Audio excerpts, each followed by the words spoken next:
आप देख रहे हैं उजाला को। हमारे स्टूडियो में मेहमान के तौर पर आए हैं हमारे भारतीय जनता पार्टी के वरिष्ठ नेता और दलित देसी समाज से पूर्व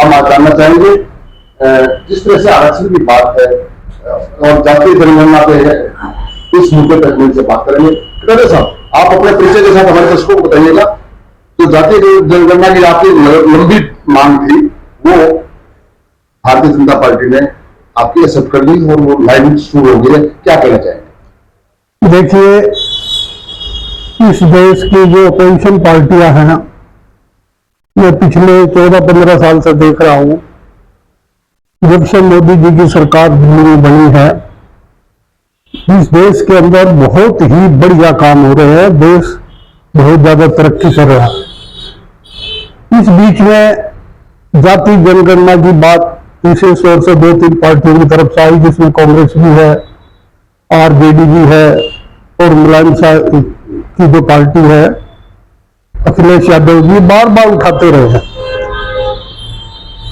हमारे मोदी जी ने ये कैबिनेट में पास कर दिया है, क्योंकि जाति आधारित जनगणना 1936 में हुई थी।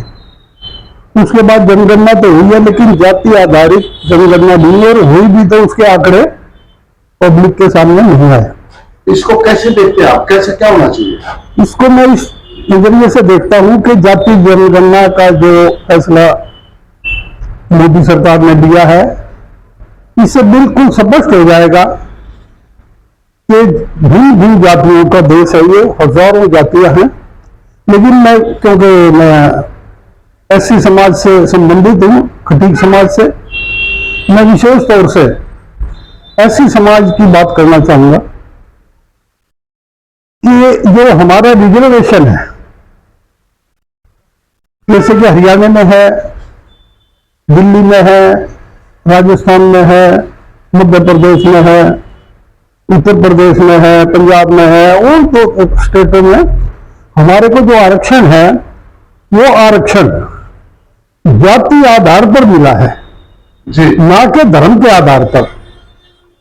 क्योंकि पहले कहते थे ब्राह्मण क्षत्रिय वैश्य शूद्र। शूद्र जो है वो निम्न जाति से संबंधित होती थी जातियां, उन्हीं को सबसे नीची जाति मान करके और जो हजारों साल से दबे कुचले थे उनको समाज के इक्वल लाने के लिए और इस आरक्षण का प्रावधान किया था। लेकिन बदकिस्मती है इस देश की, आज हमारे कुछ पढ़े लिखे एससी समाज के भी जो वेल सेटिल्ड हो गए, अच्छी अच्छी पोस्टों पर हैं, अपने आप को हिंदू मानने से इनकार करते हैं। मेरा तो देश की जनता से, विशेष तौर से एससी समाज से निवेदन है कि जब आपके पास जाति जनगणना के लिए जब सरकार का आदमी आए तो वो आपसे पूछेगा कि भाई आपका नाम क्या है, फिर सबसे पहले आपका धर्म पूछेगा। अगर आपने ये कह दिया मेरा तो कोई धर्म ही नहीं, तो मैं तो ये कहता हूं कि उस कॉलम को अलग रखा जाए।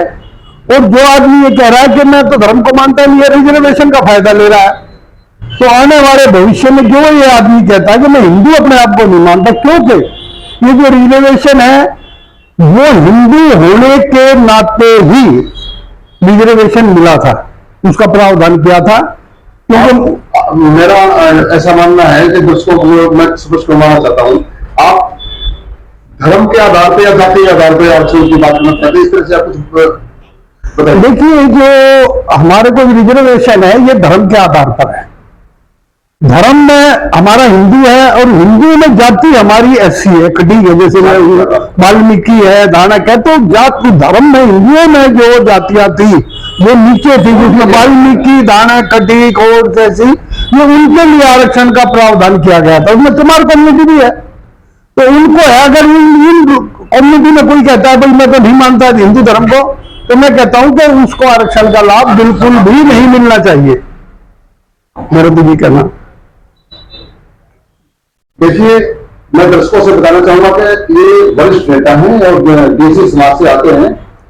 इनका मानना यह है कि जातिगत आधार पर ही आरक्षण मिलता है और किसी भी देश के संविधान में नहीं होता है, तो धर्म के नाते कोई आरक्षण नहीं होता है। ये गलत है? बिल्कुल धर्म के आधार पर तो है ही नहीं, तो जातियों के आधार पर है। जो हिंदुओं में जो दबी कुचली जाते हैं, तो उन्हीं के लिए तो प्रावधान क्या कहता है?